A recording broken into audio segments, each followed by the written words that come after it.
আসসালামু আলাইকুম। আজকে দেখাবো cPanel থেকে কিভাবে ওয়ার্ডপ্রেস ইনস্টল করতে হয়।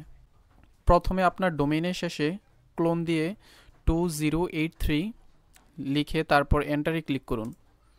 করার পর আপনি cPanel-এ লগ ইন করার জন্য এই অপশনটি পেয়ে যাবেন। এইখানে আপনার cPanel-এর ইউজার নেম এবং পাসওয়ার্ড দিয়ে তারপর লগ ইনে ক্লিক করুন। লগ ইনে ক্লিক করার পর আপনি এরকম একটি ইন্টারফেস দেখতে পারবেন। এটাকে বলা হয় cPanel। এখানে অনেকগুলো অপশন আছে। আমরা যেহেতু সফটক্লাসের মাধ্যমে ওয়ার্ডপ্রেস ইনস্টল করব, তাই প্রথমে আমরা এখানে খুঁজব সফটক্লাস। নিচে আসার পর সফটওয়্যারে ওয়ার্ডপ্রেস ম্যানেজ বাই সফটক্লাস বা আপনার এখানে সফটক্লাস অ্যাপ ইনস্টলার থাকতে পারে। এইখানে যে কোনো একটাতে ক্লিক করুন। করার পর এইখানে ওয়ার্ডপ্রেসে ইনস্টলে ক্লিক করুন। তারপর এইখানে আপনার cPanel-এর যতগুলো ডোমেইন আছে সেগুলো এখানে শো করবে।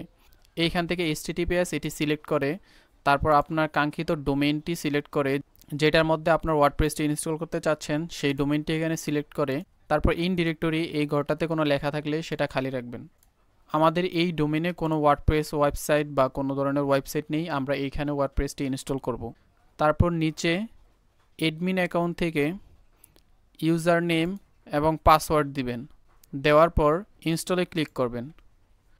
তারপর কিছুক্ষণ অপেক্ষা করার পর এখানে আপনার ওয়ার্ডপ্রেসটি সাকসেসফুলি ইনস্টল হয়ে যাবে।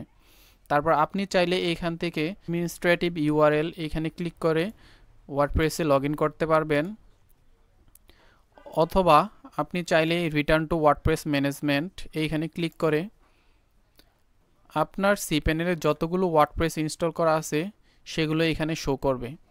এইখান থেকে আপনি সরাসরি লগ ইনে ক্লিক করে লগ ইন করে ফেলতে পারবেন, বা আপনি যেই ইউজার নেম এবং পাসওয়ার্ডগুলো দিয়েছেন সেটার মাধ্যমে আপনি ওয়ার্ডপ্রেসে লগ ইন করতে পারবেন। তার জন্য আপনার ডোমেইনের শেষে /wp-admin লিখে তারপর এন্টার করতে হবে।